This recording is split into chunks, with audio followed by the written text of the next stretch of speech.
Boa tarde a todos. Boa tarde. Que a paz de Jesus esteja em nossos corações, todos nós envoltos nessa energia maravilhosa divina de José de Mococa, os amigos queridos aqui, os espíritos nossos, irmãos, mentores, nos proporcionam para que estejamos hoje aqui ouvindo, trabalhando, amando e realmente buscando a intervenção dentro de nós mesmos, intrínseca de nossas almas. Pois nós temos a nossa vida lá fora, temos os nossos irmãos, os nossos familiares, mas nos preocupamos às vezes excessivamente com isto, com eles, Mas se começarmos a nos preocupar conosco, em nos melhorar, em realmente mudarmos, estaremos ajudando eles muito mais do que preocupações que muitas vezes são efêmeras, são ainda sem pautas, sem na verdade bases. E a verdadeira base está em Jesus. A verdadeira base está no Evangelho. Só o faremos se estivermos amor, se estivermos levando amor para todos que estiverem junto conosco.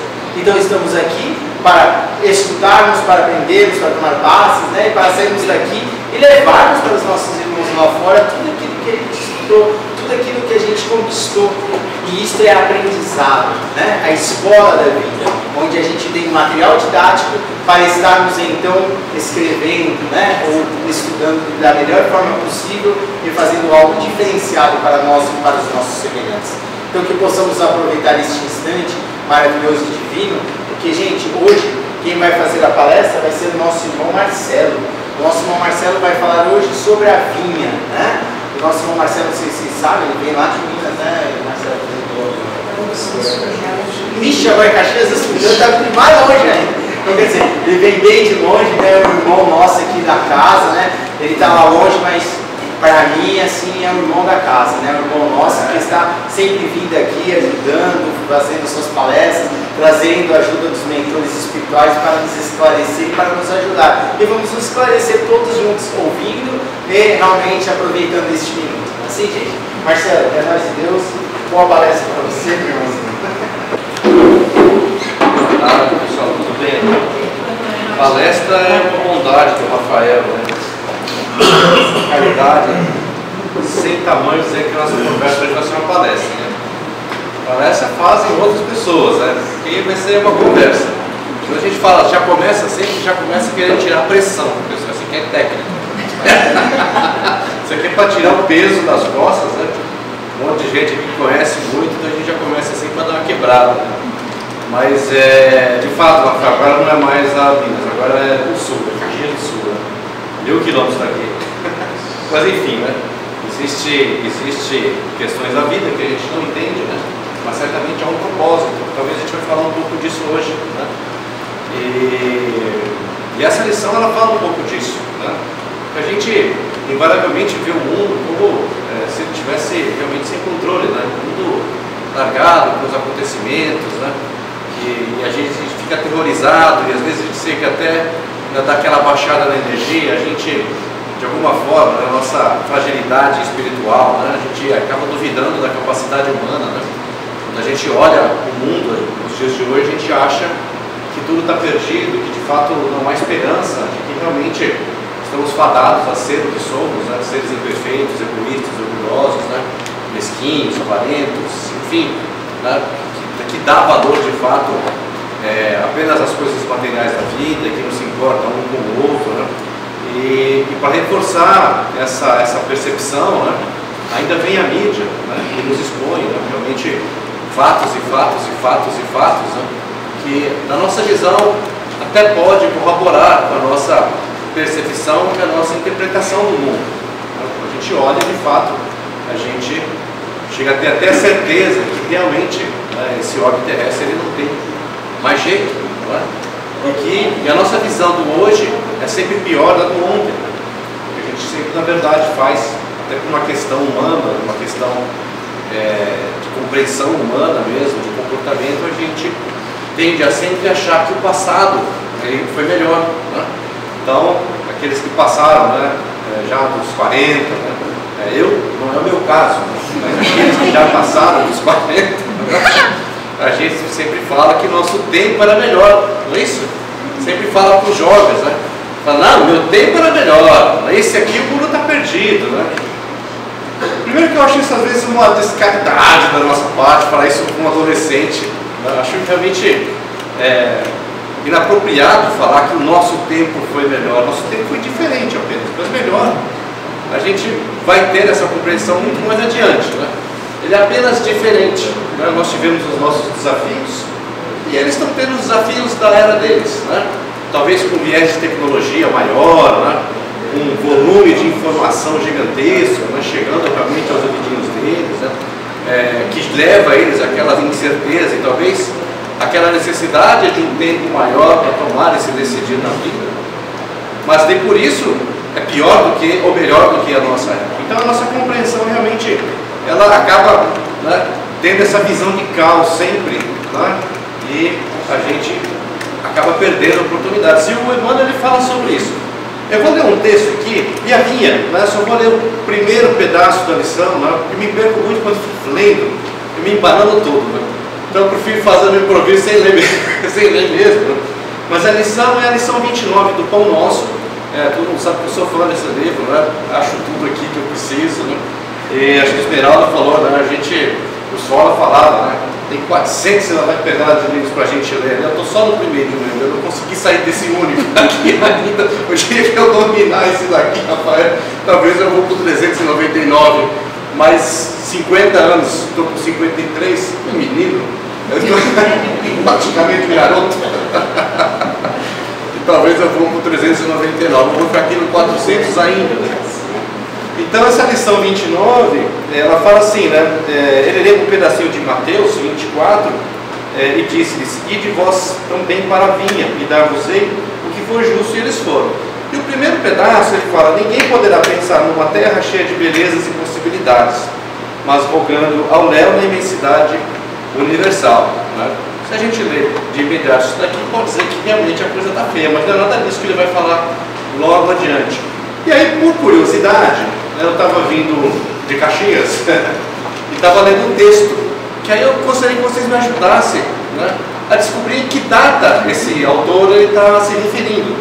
Esse texto aqui, né, eu vou falar, esse aqui eu vou ter que ler porque não vai ter jeito, aí vocês me ajudam a descobrir de quando, né, ele se refere a isso. Né?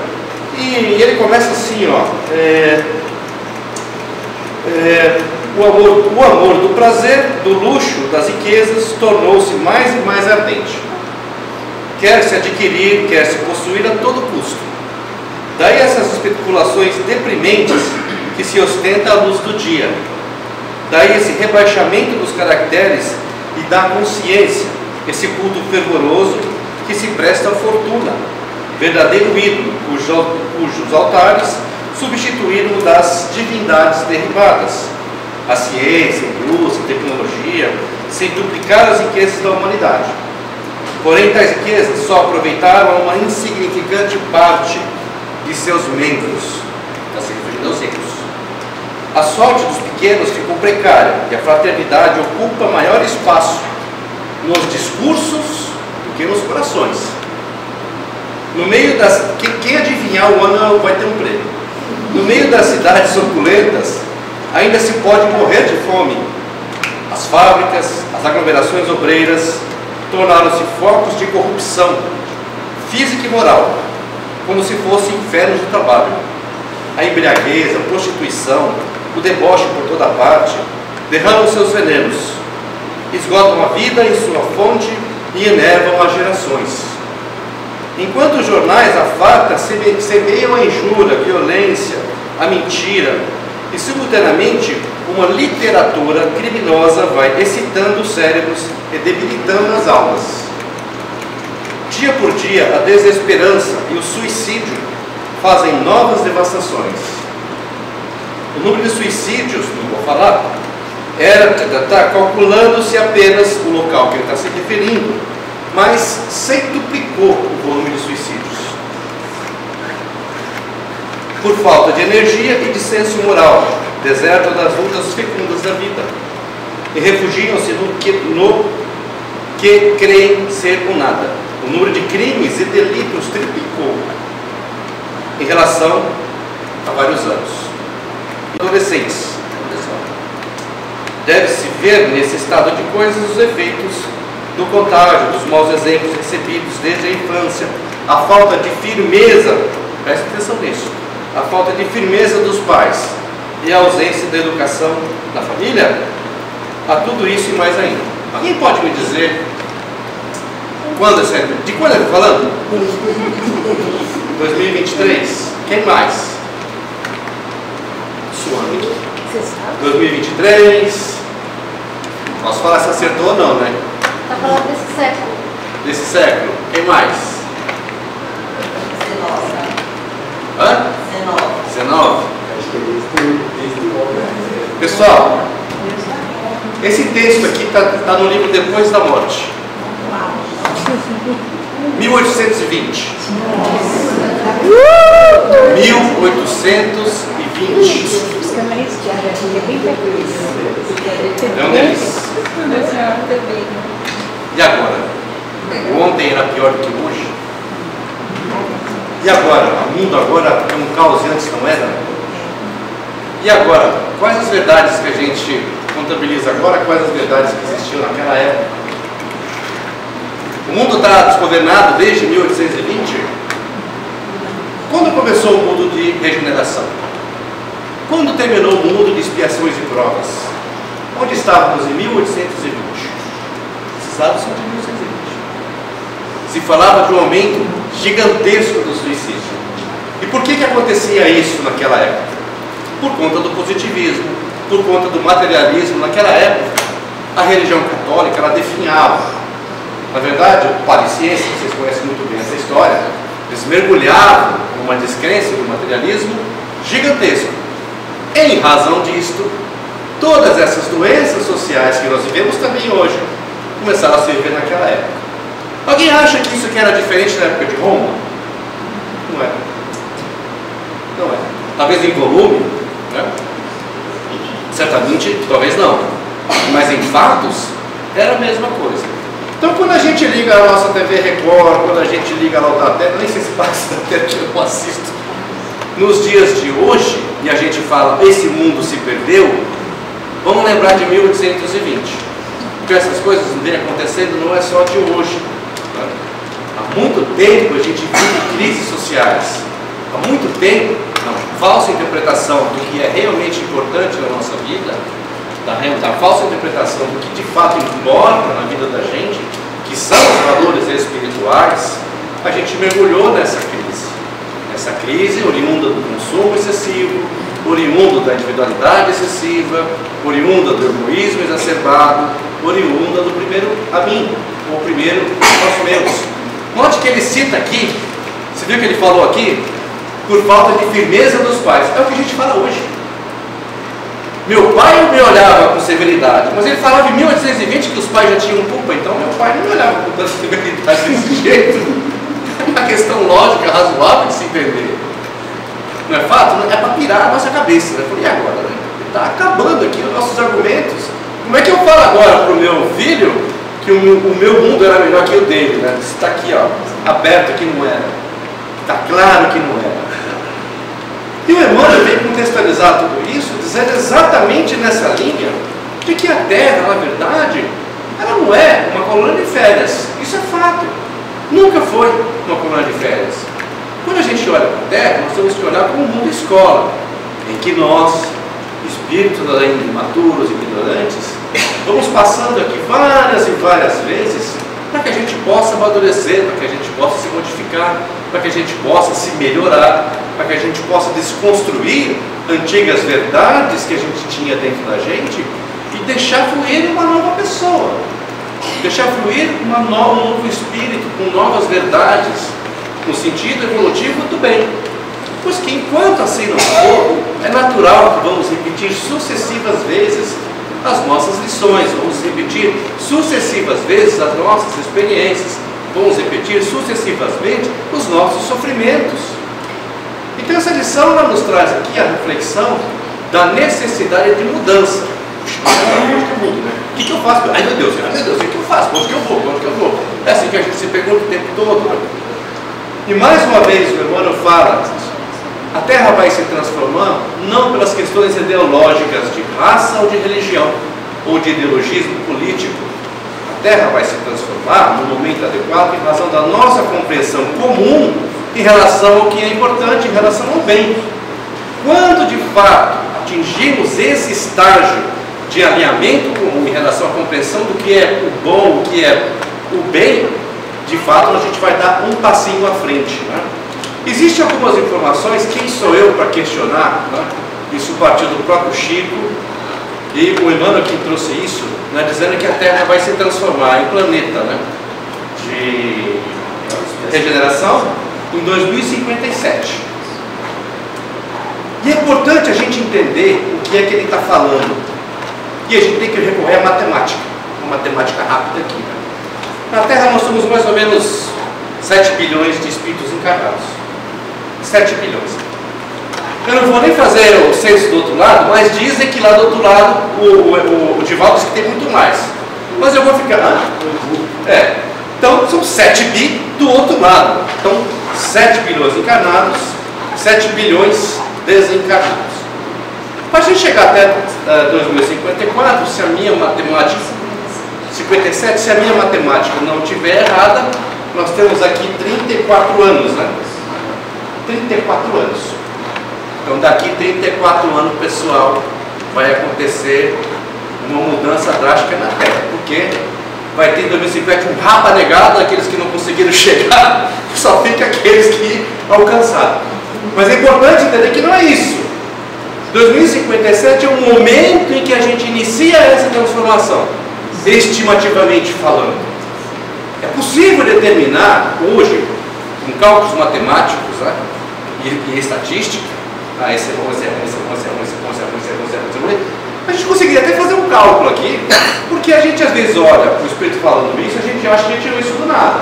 Então hoje é possível, né, com a tecnologia que a gente possui, determinar quando alguma coisa pode acontecer, assim como os ibope da vida, baseado em pesquisas e estatísticas, conseguem definir se um político vai ganhar ou não aquela eleição e tal, e tal, e tal, e tal. Por que eu estou trazendo essa conversa aqui? Porque a mudança no planeta Terra ela não vai ser drástica, tá? Não vai ser vira a chave, para tudo, desce aqueles que não se enquadraram e vamos tocar o barco. Não é assim, tá? Na verdade, inicia-se um período de transformação. E esse período de transformação que vai se iniciar também não vai acontecer nada em 2058. Assim como não acontece nada, eu acho que vou contar um caso aqui que eu acho muito engraçadinho, aquela piadinha, né? Porque quando a gente vai no supermercado comprar um alimento, né? Está escrito ali, né? Válido até dia 10 do 12, às 24 horas. Eu queria saber o que acontece dia 11 do 12, no primeiro horário, acho que é a revolta das bactérias. Demorado a gente proliferar aqui. Não é? Não é assim, né? É só uma referência, né?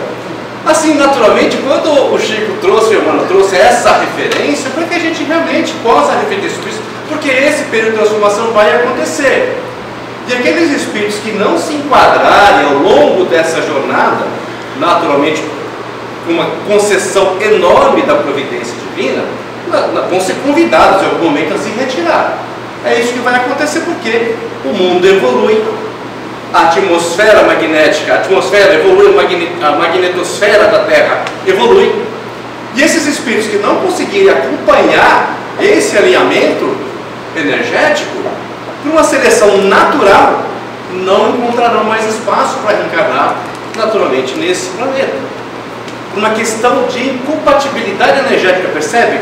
Não há julgamento, não há condenação, não é apontamento de dedo. É uma questão natural. Assim como os dinossauros que nos antecederam tiveram realmente que encerrar seu ciclo em razão da mudança da atmosfera, em razão da mudança do clima da Terra, e tantos outros animais, né, vieram à Terra e deixaram de existir exatamente por uma evolução natural da vida. Os espíritos que não se enquadrarem realmente nessa transição vão fazer a sua jornada, a sua transformação em outros planetas, compatíveis com o seu grau evolutivo, compatíveis com a sua necessidade de transformação. Percebe? É mais ou menos como a gente está numa sala de aula, os alunos todos vão passando de ano, a gente não consegue alcançar a turma e a gente é obrigado a ir para uma sala compatível com a nossa capacidade. Deu para? Está dando para acompanhar, gente? Tá, né? Então, Mas, Marcelo, por que você está trazendo essa conversa, essas questões todas? Porque o humano nos faz refletir no papel que a gente tem em tudo isso, né? Nós não somos somente passageiros, pessoal. Não estamos sentados ali, vendo a vida passar, a evolução acontecer, a gente sentado querendo ver tudo da janelinha. Não, nós somos protagonistas dessa mudança. Cada um de nós aqui. Todos nós. Quando a gente fala em protagonista, é responsáveis por fazer alguma coisa. Não esperar que o outro faça. A evolução da Terra não vai depender apenas da Maria da Graça, ou do Carlinhos, ou do Rafael, ou da Sandra, ou de quem quer que esteja aqui. A evolução, a melhora do ambiente terreno vai demandar uma ação coletiva. Coletiva mesmo. Quando a gente tiver esse senso fraterno, né? Esse senso coletivo, a gente não vai conseguir mais alcançar a felicidade sabendo que o irmão nosso está faminto. Enquanto estamos aqui, né? Existem batalhas acontecendo lá fora, existem conflitos, existem dificuldades, existe sofrimento. E por isso que a gente não consegue atingir a nossa felicidade plena. Por quê? Essa consciência do todo, essa consciência fraternal, nos vai dizer o tempo todo que a gente precisa continuar trabalhando para que a Terra possa avançar. E não é discutindo ideologias, e não é discutindo ponto de vista, não é defendendo, enfim, crenças, não é realmente entregando-se de forma às vezes violenta a determinados debates que não vai levar a lugar nenhum. Eu estava conversando com um amigo, ele não é espírita, e ele falou assim: cara, sabe o que eu gosto do espiritismo? Que é a única religião que incita as pessoas a seguirem outras religiões. Aí eu falei: é mesmo, rapaz? Sabe que você tem razão? E por quê? Porque você não vai encontrar no espiritismo, tá, o espírita dizendo que você tem que seguir isso ou aquilo. Porque essencialmente todas as religiões, quando bem interpretadas, trazem a mesma mensagem. Exatamente a mesma mensagem. Por quê? Porque no centro dessas religiões quem está? Jesus. E a mensagem dele não foi uma para os protestantes, outras para os espíritas, outras para os católicos, outras... É a mesma, é o mesmo pensamento. Assim como grandes pensadores que antecederam Jesus, e aproveitando aqui esse livro Depois da Morte fala muito disso, né? Também deram a mesma mensagem. Se você for para o budismo, você vai encontrar o senso moral, a essência moral muito semelhante ao que há no espiritismo. Se você for no catolicismo e buscar a essência, tira o dogma, a essência vai estar dizendo a mesma coisa. Se você for no Alcorão, você vai encontrar a mesma mensagem. Se você for lá no Torá judaico, vai encontrar a mesma mensagem. O amai-vos uns aos outros como eu vos amei. Não façais aos outros assim como você não quer que faça a você. Você vai encontrar, impressionante, eu tirei uma foto aqui outro dia, em várias religiões, hinduísmo, em várias religiões, escrito de uma maneira muito parecida, com outras palavras, mas dizendo exatamente a mesma coisa. Isso quer dizer que esta mensagem global precisa ser escutada por todos nós, porque ela é a chave da felicidade humana. É aí que nós vamos transformar o nosso globo terrestre. É aí que vamos encontrar a felicidade que aspiramos. Por isso que não adianta, né? Posso me movimentar daqui lá para a Serra Gaúcha. É claro que eu fui lá porque eu fui lá para trabalhar. Mas você pode ir lá para um lugar paradisíaco. Você não vai encontrar a paz. Você vai encontrar o prazer. Mas a paz não, porque isso você vai carregar com você. Atrás de você com seus boletos. Né? Na volta os filhos. E aí ou seja, é você que está indo. Você não deixa de ser você para ir para a praia. É natural que você vai ter um prazer, mas felicidade de fato ela está onde? Dentro de todos nós. Ah, mas se a felicidade está dentro de todos nós, então vou para uma academia, vou cuidar do corpício, eu vou ter uma qualidade de vida que todo mundo fala, vou correr pela manhã, né?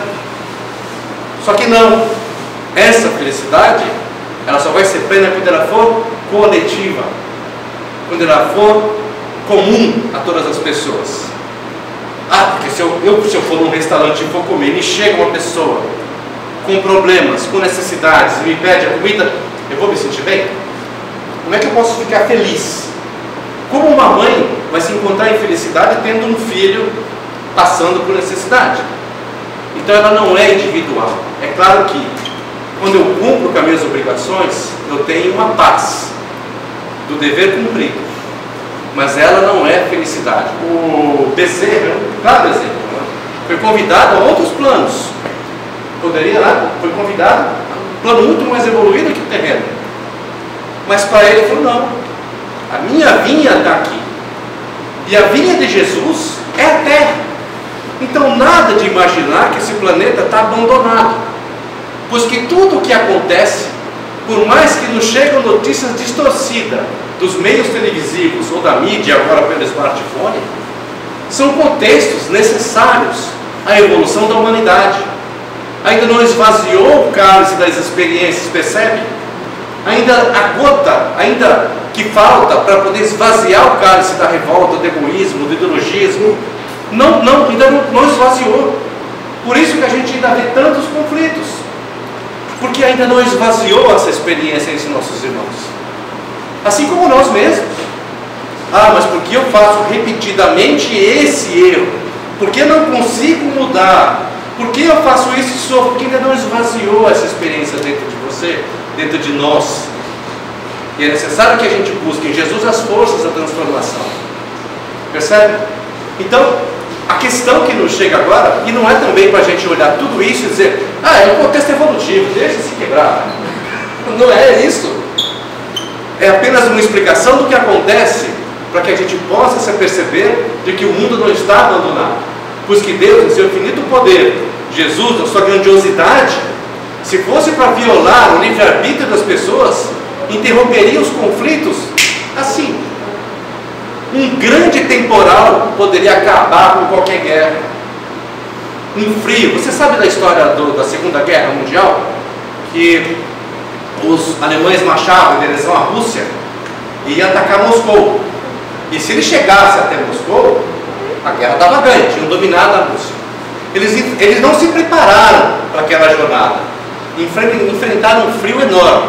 Morreram quase que todos a caminho de Moscou. Então note que o Sola que falava sobre isso, né? A gente fala: o mundo vai acabar. Uma dor de barriga bem dada pode acabar com toda essa brincadeira. Percebe, pessoal? Mas por que não acaba? Porque é necessário. A instrução, ela se faz presente para que as experiências se esvaem, para que o cálice das experiências chegue no topo e que a própria humanidade se canse do mal. Isso se chama livre-arbítrio. É assim que a gente vai alcançar a nossa felicidade, caminhando com as próprias pernas, aprendendo um com os outros. E a vinha, mas afinal, e a vinha? A vinha é a lavoura, a vinha é o campo em que todos nós somos convidados ao trabalho, a fazer dessa vinha um local melhor, a fazer dessa vinha um local mais belo. É natural que pouco faremos, em razão da nossa ignorância, em razão da nossa pequenez, mas é a soma de pequenas atitudes voltadas ao bem que vai operar a transformação real desse planeta. Discussões ideológicas, discussões políticas, discussões, enfim, religiosas, não acrescentam um só tijolo nessa edificação, nessa construção. O que vai edificar alguma coisa é a nossa transformação, é a nossa modificação, é a gente desconstruir aquele velho conceito de mundo e de ideal, e de beleza, e de poder, e de bem-estar que a gente traz consigo, e de fato modificar-se no sentido do bem, no sentido do belo, no sentido do amor fraterno. É assim: perdoar as ofensas, nos perdoarmos, a gente se aceitar as nossas mudanças, porque às vezes elas vão entrar em conflito com os nossos interesses. As mudanças vêm e vão conflitar com aquilo que a gente quer, e a gente vai se perguntar por quê, e o porquê vai ser respondido talvez algum dia, mas é necessário de forma humilde aceitá-las, porque se elas são impostas, é para que a gente passe por aquela experiência. Se elas são impostas, para que a gente passe por aquele aprendizado. E não se revoltar com o mundo e dizer que o mundo não está fazendo alguma coisa de mal. Então melhorar o mundo é isso. É a gente se melhorar. É a gente ver a vida de uma outra forma, ser mais leve, ter uma postura diferenciada frente aos problemas, buscar mais a fé, buscar a verdade, né? Entender que existe um Pai maior que está no leme desse planeta. Ele não está perdido, ele não está abandonado. Esse texto aqui é um pequeno exemplo do que eu estou querendo dizer. Porque isso aqui podia ser dito pela Globo Repórter, né? Isso aqui viraria uma matéria linda, né? O cara lá falando, cara, duplicou no suicídio. É uma tristeza. Eu não estou minimizando o problema do suicídio, vocês entenderam? Eu só estou dizendo que em 1820 isso acontecia também. É natural, se a gente fizer um censo em 1800, existia muito menos pessoas no planeta. Eu tenho um dado aqui, se eu não me engano, era de 1 bi a população do planeta nessa época. Se não me engano, 1 bi ou 2 bi. Depois ele vai progredindo e vira 7 bi hoje. Então é natural que se eu tenho mais gente, né, no planeta, mais coisas tenham acontecido. Mas é claro que a gente não pode, né, de maneira passiva, aceitar esse dado, receber esse dado e simplesmente achar que isso é normal. Não. Temos que continuar trabalhando, continuar fazendo preces, continuar orientando, continuando buscar fazer um mundo melhor, para que esses índices caiam todos os dias e quiserem todos os dias. O suicídio, de fato, hoje, né, é uma enfermidade social, é uma doença social e global. Infelizmente, oriunda realmente, né? Está aqui a nossa querida psicóloga, aqui, você pode me ajudar. Oriunda de distúrbios diversos da psique e do espírito. Mas é uma epidemia, a gente não pode ignorar esse fato. E onde que está o cerne dessa epidemia? Onde, na verdade, está o olho do furacão? A falta de Deus, a falta de Jesus, não é isso? A gente se perde nesse caminho. Marcelo, mas para você é muito fácil falar. Você não sabe o que é depressão, você não sabe o que é ansiedade. Eu não disse, eu sei sim que é isso. Mas é importante que a gente realmente lute contra isso. Porque se essa enfermidade nos envolve, quando a gente deixa entrar em nós o Evangelho, a gente transforma, a gente muda. É claro que é necessário procurar remédio, procurar médicos, mas eles continuarão tratando o sintoma. É importantíssimo tratar a causa. E onde está a causa dessa doença, senão na alma? E como é que a gente melhora a alma? Como é que a gente muda a alma? Como é que eu me mudo? Desmontando o homem velho, desmontando antigas crenças e valores, desmontando antigos desejos, desmontando o ideal de felicidade, reconstruindo através do Evangelho de Jesus. E é assim, percebe? Então quando Emmanuel traz essa reflexão para nós, onde é que está a vinha? A vinha é essa. A vinha é o José de Mococa? Também. Mas também é a via pública. Também é o mercado onde a gente vai fazer compras. Também é o trabalho onde eu busco todo dia o sustento. Também é minha casa. Também é na casa do meu vizinho. Também é no shopping onde eu vou lá fazer compras e vou me divertir. Também é, enfim, imagine, lá é a vida. Não é apenas aqui no Mococa, percebe? Então, onde eu tenho que ser cristão? Onde eu tenho? É em todo lugar. Tende por altar a consciência, não é isso? Por imagem, não é isso? Por lei a caridade, não é isso? É isso. Então não é sermos espíritas apenas aqui no centro José de Mococa. Até porque o ser espírita é uma categorização, né, de um ensinamento que o Kardec nos trouxe. Mas na essência é ser cristão. Temos que ser cristãos, sempre. Porque ser apenas espírita pode nos levar ao equívoco de sermos técnicos. Pintar a reencarnação e explicar a reencarnação de forma metodológica, tecnicamente, né? Mas não podemos nos pegar apenas à técnica. É importante que nos agarremos aos sentimentos, porque a doutrina nos ensina isso. É uma doutrina tão maravilhosa que nos descerra de uma forma tão ampla a visão de mundo que é impossível que a gente não melhore. Apenas um dia de espiritismo, diz os espíritos, que já seriam suficientes, né, para nos responsabilizarmos perante a providência divina em razão do conhecimento. Ai, meu Deus do céu, né? Ele também para vir aqui. Estou endividado. Até já era, não tem como dizer, não sabia. Mas não é isso, gente, não é isso. Para a gente refletir bem, é isso. É assim que a gente se melhora, né? E não estou falando para vocês, não, senhora, estou falando para mim. Né? Falei de mudança, estou passando por um processo de mudança, né? mudança, né? Falamos de ansiedade. É para nós todos. Então, cuidado com o que a gente se alimenta no nosso dia a dia. Muito cuidado com as informações que você está deixando entrar dentro do seu coração. Pois que se a gente sintoniza apenas informações negativas, a nossa visão de mundo vai ser um mundo extremamente negativo. Se a gente procura se alimentar de informações equilibradas, e não estou falando de ignorar as informações tristes, porque elas existem, fazem parte do contexto, a gente precisa saber que ela existe, mas estou falando simplesmente para a gente ter uma visão equilibrada de mundo, para não compreender que o barco está largado, está à deriva. E lembre desse barco, desde quando a Terra foi colocada em órbita, Jesus está conduzindo. Podemos aqui discorrer essa conversa por uma questão de evolução. No livro Caminho da Luz, no livro Caminho da Luz nos traz uma visão muito bacana sobre isso, né? Leiam, é muito bacana essa leitura.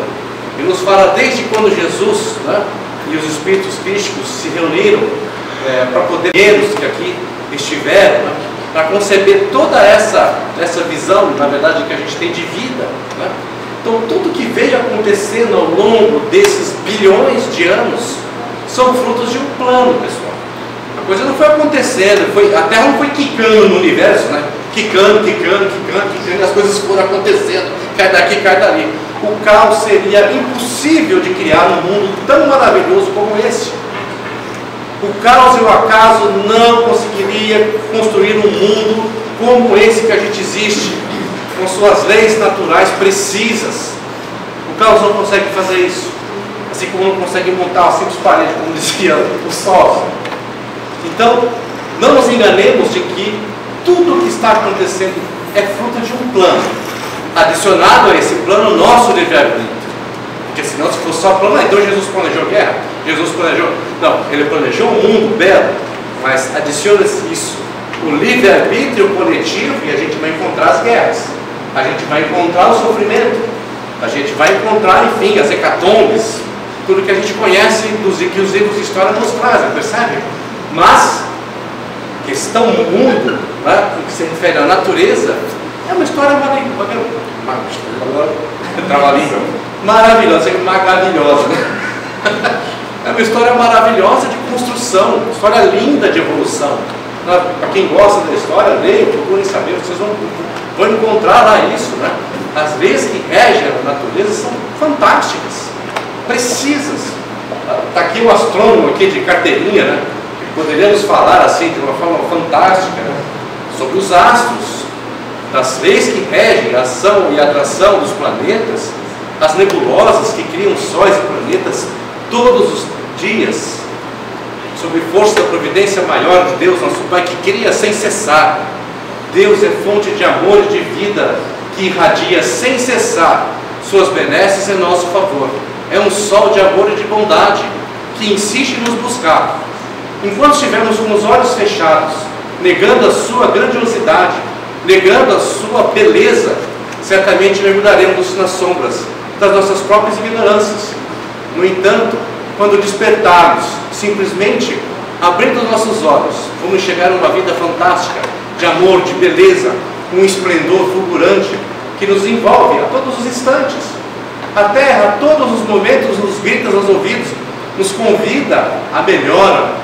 Cada manhã, cada sol que se põe, quando a gente olha aquele raio maravilhoso, está nos convidando à melhora de nossos espíritos. O vento que sussurra aos nossos ouvidos certamente emite uma música constante de despertamento, de amor. A natureza esplendorosa que se aparece em nossas vistas não é menor, nos convida também a essa mudança, nos convida a esse despertamento. Nós, com a nossa pequenez, é que fechamos nossos ouvidos e nossos olhos a esse convite constante que se faz a nosso redor.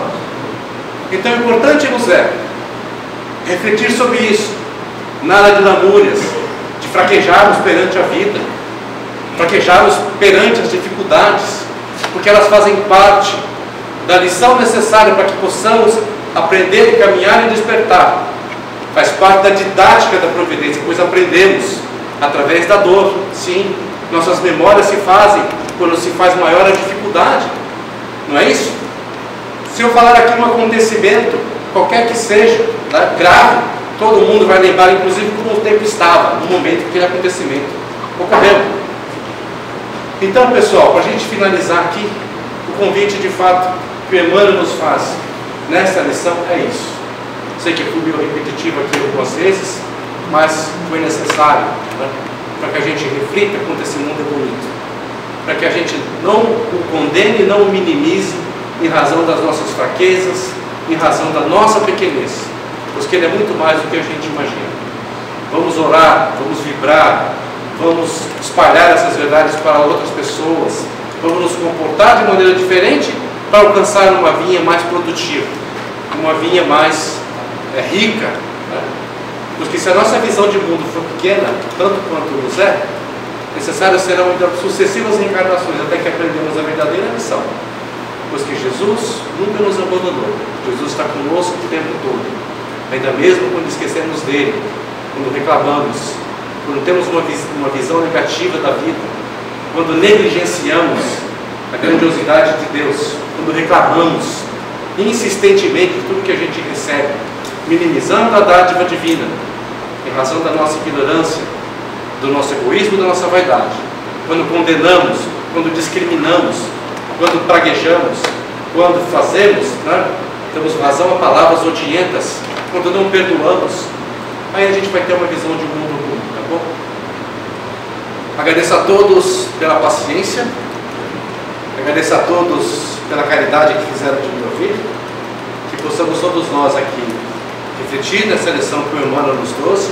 Eu, com muita pequenez aqui, tentei trazer alguma reflexão, e que possamos todos nós nos fortalecer como indivíduo, acreditar mais, ter uma visão mais positiva, exatamente para contrapor, né, milhares de irmãos nossos que estão na nossa retaguarda, que não têm o privilégio de receber essas informações que a gente está recebendo agora. Não vamos condenar quem quer que seja, porque se eles não têm essa visão de mundo, um dia terão, assim como não tínhamos atrás. Não vamos condenar quem quer que seja pela condição que exista. Se está dormindo ainda, né, nas trilhas do crime, vamos fazer preces, orar por eles, pois que são irmãos que se perderam em algum momento da sua existência fazendo opções equivocadas, enveredados pelo caminho do mal. Se tem irmãos corruptos, oramos ainda mais, pois que numa vida futura estarão enfrentando, né, a resultante dos seus próprios delitos. Vamos se preocupar mais conosco, na nossa modificação, no nosso crescimento, adquirindo sentimentos importantes para fortalecermos, porque as dificuldades, elas são condições inerentes à nossa condição de aprendizado. Não esperemos nada diferente da vida, senão trabalho. Dificuldades vão vir também, momentos de alegria também. Mas se a vida está muito fácil, desconfie. Talvez a gente está se enveredando pelo caminho incorreto, tá bom? Muita paz a todos. Deus abençoe.